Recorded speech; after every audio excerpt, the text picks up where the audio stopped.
It is my great pleasure to introduce our speaker for the day, Dean Emeritus Hubie Jones.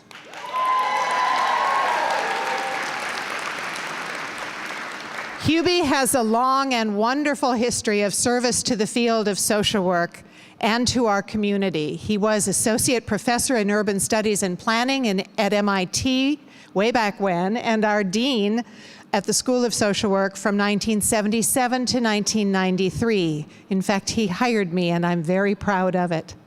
He has held many key leadership roles in more than 30 organizations across the city during his illustrious career as a social and community entrepreneur.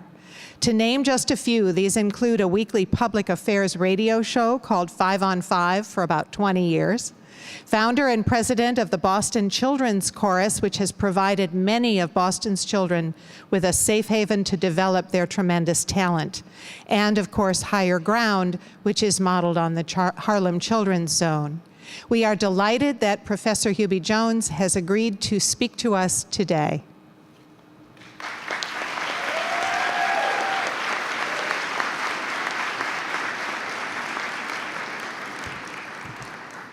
Good afternoon. Dean Steckerty, members of the faculty, and the graduating class of 2015, I am honored to serve as your commencement speaker. 58 years ago this month, I graduated from the Boston University School of Social Work.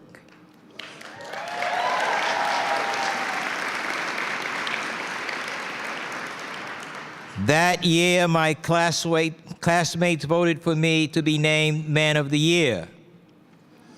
Apparently, they saw some qualities of leadership in me that would lead me to make a significant difference in our society. I have tried very hard to live up to their expectations. 58 years ago, it is hard to believe. So I'm an old guy who tends to make my points by telling stories. Hopefully, I will not bore you to death.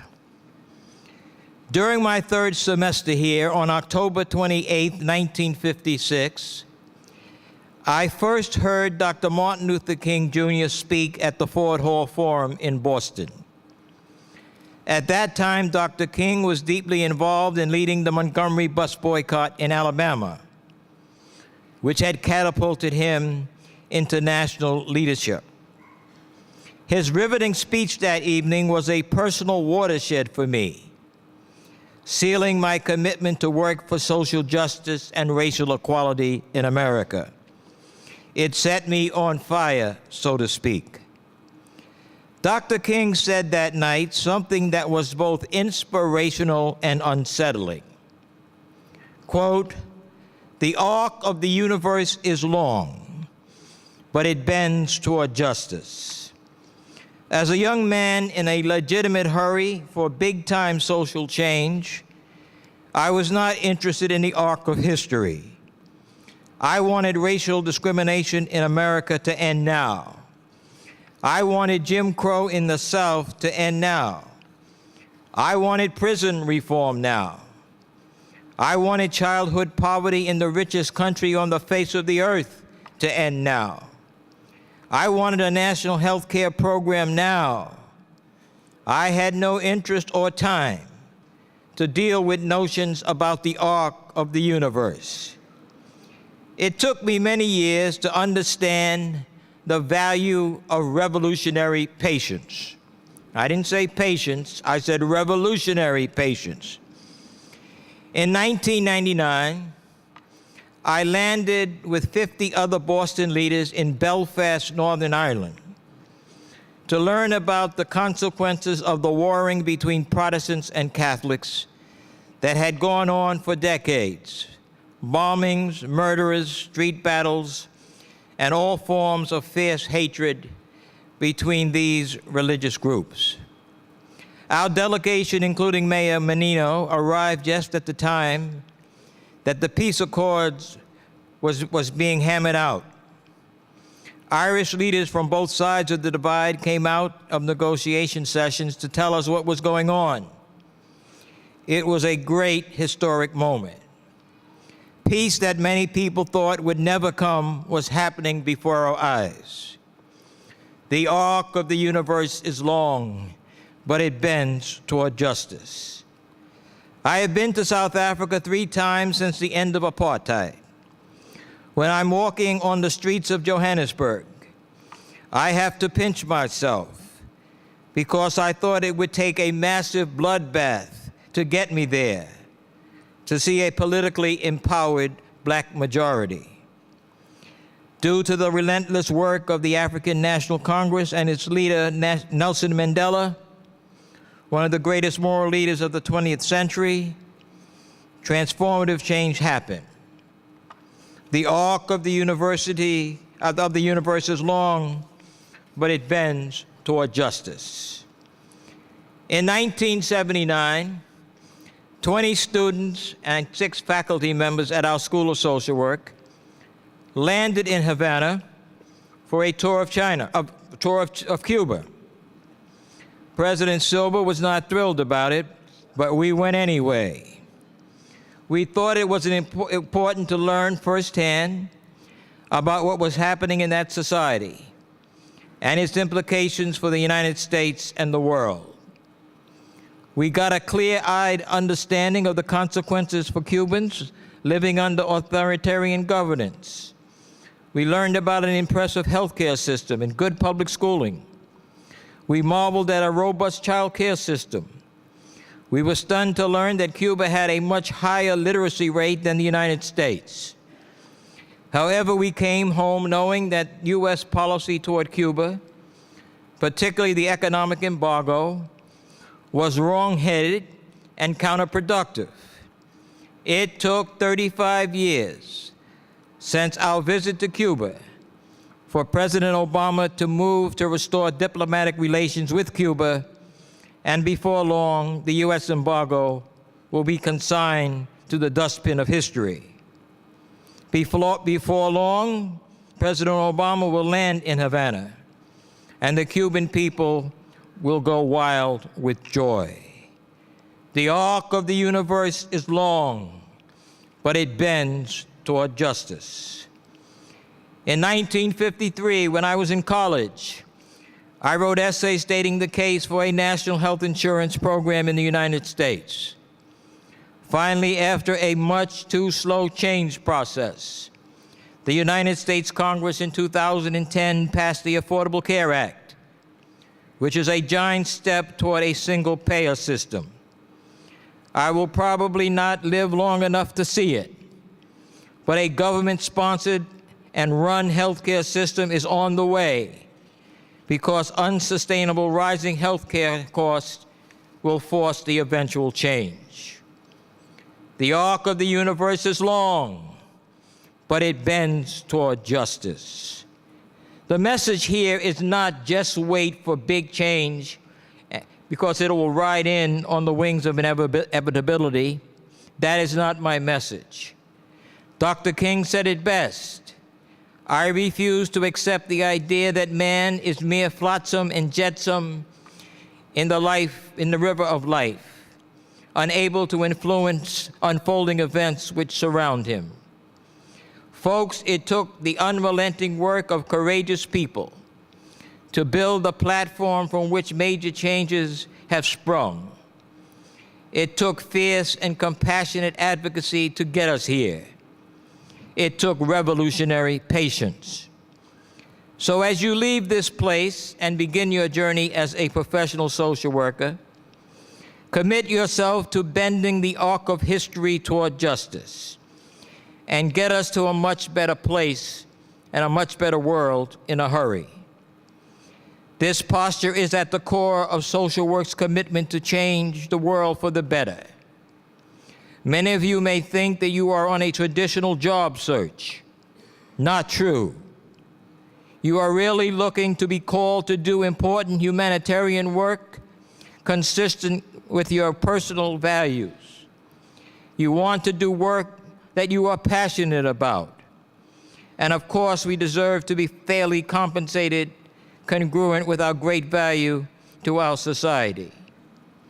We provide far more clinical services than any other helping professionals, bar none.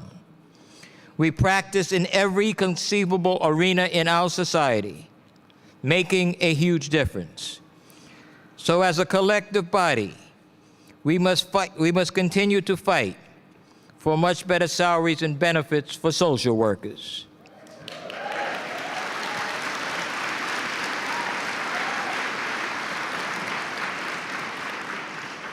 That said, we did not come this way to make a lot of money. That is not what motivates us.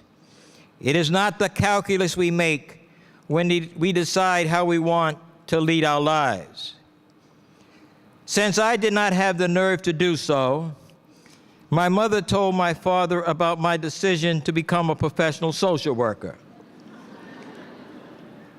I overheard my father say to my mother, quote, "What is Hubert thinking about? Does he want to make $3,000 a year for the rest of his life?" Well, I've done a little bit better than that. Really. My father wanted me to be a physician, a profession for which I had no interest or aptitude. He should have become a doctor because he would have been a great one. But life circumstances and limited job opportunities for black men in 1918 resulted in him being a Pullman porter on the New York Central Railroad for over 40 years. Go where your passion drives you, no place else. So my first social work job paid $4,400 per year. My wife then, who's here tonight, a substitute public school teacher in Boston, made less than I did. But we went on to raise 8 children, send them to the best colleges in the country, and travel to most countries in the world.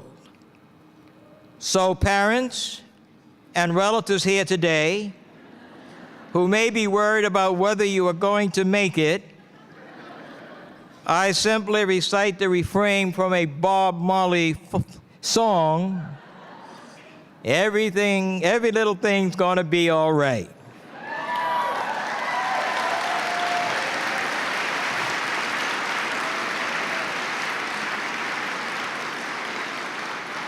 Everything is gonna be all right, really. If I had to do it over again, I would be a professional social worker.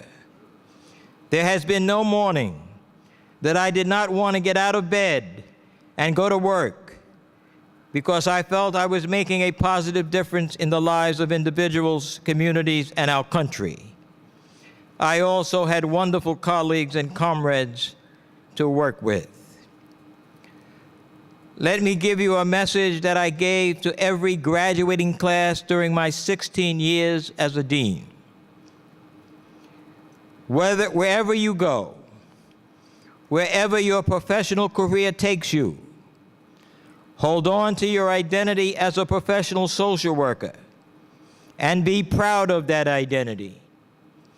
Too many of our colleagues hold themselves out to be other things. Psychotherapists, social scientists, planners, organizers, etc., and in the process disassociate themselves from social work. We are a part of a grand and noble profession with a history of great accomplishments. Our collective failure to live up to the ideals, vision, and mission of social work, the social work profession, at all times is not cause for retreat or grounds for disassociation. It is a challenge to us to bring out the best in us in our service to humankind. Finally, admittedly, you will be carrying out your important work in a very troubled world. From Ferguson, Missouri to Syria, from Baltimore, Maryland to Yemen, From Nigeria to Staten Island, New York, there are too many horrors to rattle our brains and torture our souls. However, this is not a time to wallow in despair and feel sorry for ourselves. This is a time to step up.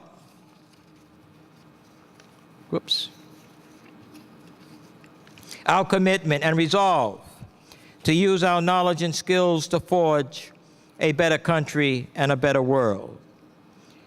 It is your unshakable commitment to big-time social change that must drive you. Over 90 years ago, John Hope, the great president of Morehouse College in Atlanta, Georgia, when talking to a group of black men in Nashville, Tennessee, about the horrendous economic and social problems of that day, said, "Rise, brothers, rise. Come, let us possess this land."